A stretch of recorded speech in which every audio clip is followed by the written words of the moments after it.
Taip atrodo desertas, kurį pagaminau su savo nauju virtuvės pagalbininku – Frito Easy Cook.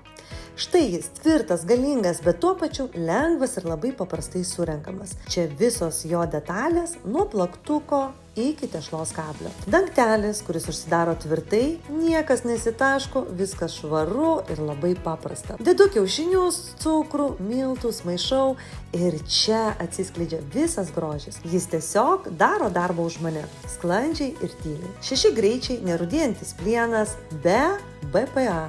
Galvojat, kas tas BPA? Be BPA reiškia, kad produktas saugus sąlyčiui su maistu. Nekenkia sveikatai, net ir karštyje, pavyzdžiui, plakant kremus ar gaminant kūdikių maistą. Išardau, praskalauju, visos dalys lengvai susideda atgal. Neužima daug vietos, kombainas lengvas, bet su guminėmis kojelėmis, kurios tvirtai laikosi ant stalo, tad niekas neslysta ir niekur nebėga. Frito Easy Cook tinka ir saldiems, ir pikantiškiams patiekalams. Štai ir tortas. Viskas lengviau, greičiau ir daug maloniau su šiuo virtuvės kombainu. Jei manim netikit, pabandykit patys, bet patikėkit, kai kartą pabandysit, kito kombaino nebenorėsit.